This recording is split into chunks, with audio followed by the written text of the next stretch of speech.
guys, it is April from Getting Huggo With It. Today I wanted to share with you the books that I need to read before I can watch these movies. So some of these, the movies are coming out and I really want to read these books before they come out. Others, the movies have already come out and I still haven't read the books and I've just got to get onto it. So if you're interested in what's coming out and what I really want to prioritize reading, keep on watching.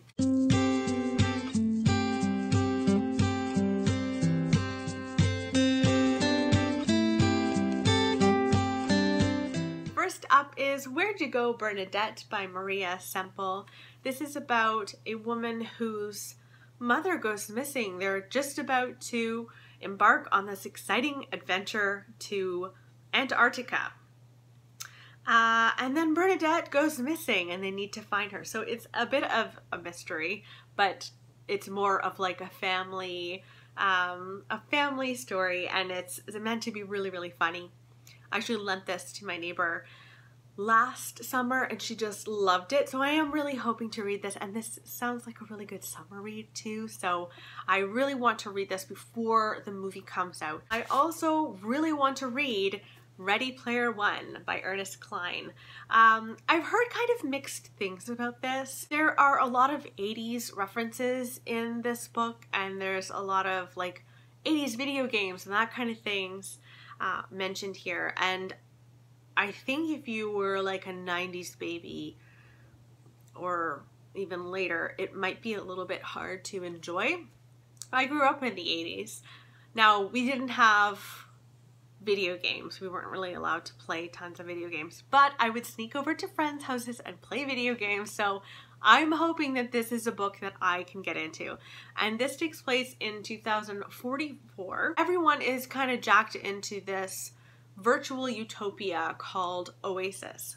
Now, the creator of Oasis is dying, I believe, and he decides that he's going to give his fortunes to whoever can unlock these puzzles that he's placed into his video game. And so we follow, I think, 16-year-old Wade Watts. So he's a teenager and he is trying to, find these puzzles, and it does sound really, really fun. And it's coming out as a movie directed by Steven Spielberg. I think that it hasn't come out yet, if I'm not mistaken. But I do want to read this before I watch that movie, and I know that Barry will want to see that badly, and so I should really get onto this ASAP. It's a Simple Favour by Darcy Bell. This is going to star Blake Lively. I love Blake Lively. She's like if I could look like anyone in the world, I think it would be Blake Lively. She's wonderful. This is slightly confusing, so I'm going to read the back for you. It starts with a simple favor, an ordinary kindness mothers do for one another. When glamorous Emily asks Stephanie to pick up her son after school, Stephanie happily says yes. Emily has a life that would make any woman jealous. She is the perfect mother with a dazzling career working for a famous fashion designer in Manhattan. Stephanie, a widow with a son in kindergarten, lonely in their Connecticut suburb, turns to her daily blog for connection and validation. Stephanie imagines Emily to be her new confidant and is shocked when Emily suddenly disappears without a trace, leaving her son and husband with no warning. Stephanie knows something is terribly wrong. Unable to keep away from the grieving family, she soon finds herself entangled with Sean, Emily's handsome, reticent British husband. She can't ignore the nagging feeling that he's not being honest with her about Emily's disappearance. Is Stephanie imagining things? How well did she really know her best friend? And I think this sounds a little bit like Behind Her Eyes. I'm getting Behind Her Eyes vibes from this book. I'm really eager to read it. So yeah, that will go down. I also must read The Little Stranger by Sarah Waters.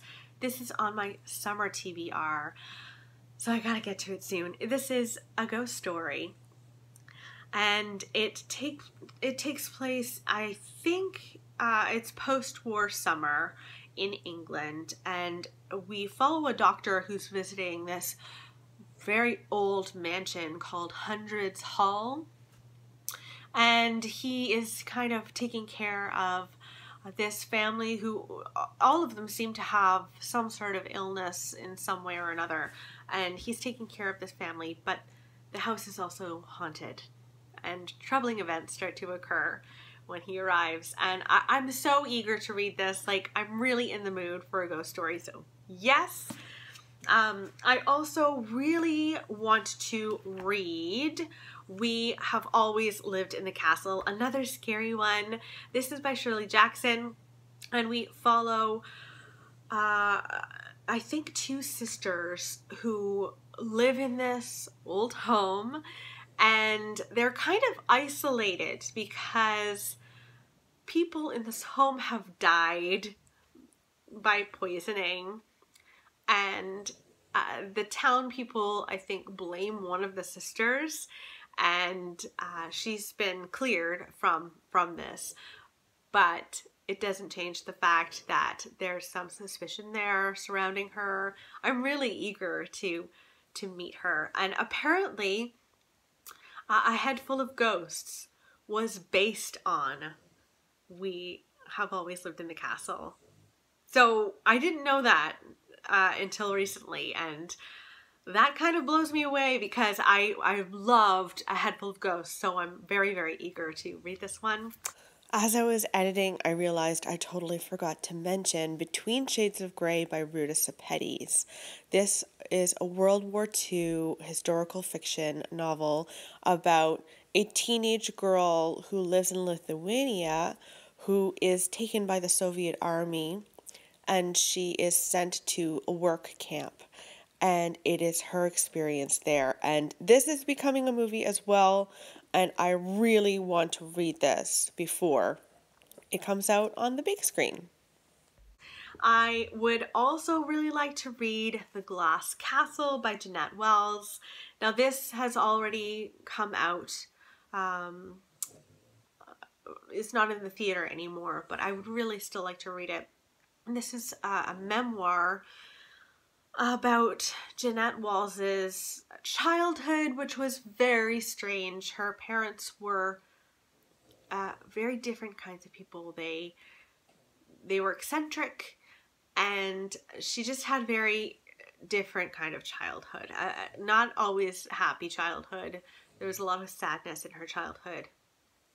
And her parents ultimately decide to become homeless, and they don't want any help from her. And one day she's driving to dinner and she sees her mother digging through trash.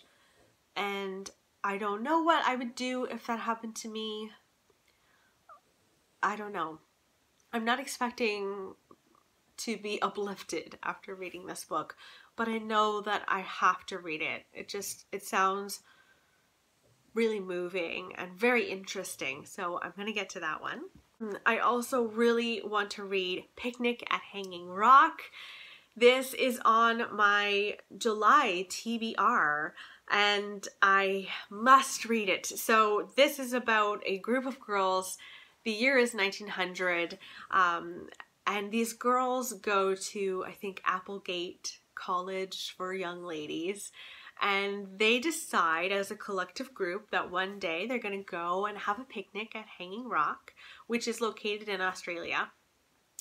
And they do that, and then 3 of the girls kind of go exploring, and they just never return. And you find out what happened to them, and it's kind of unraveling that mystery. And I'm so there for that. That just sounds wonderful. So that's going down.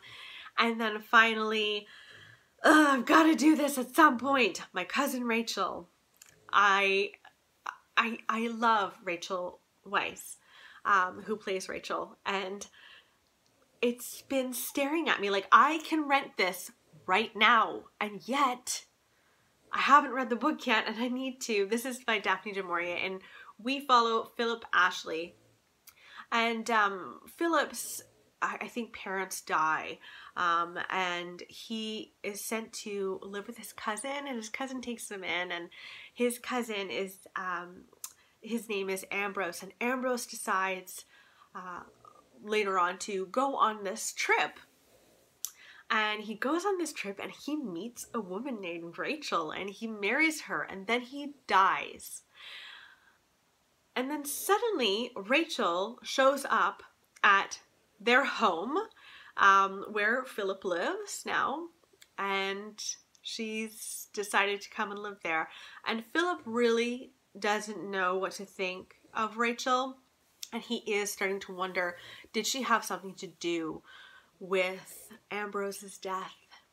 It sounds wonderful. I must read it. So those are the books that are either coming out as adaptations or they're already out and I can read them now, or I can watch them now, I should say, if I wanted to. So I must get to these really soon. Let me know in the comments below what adaptation you're most excited to read and watch.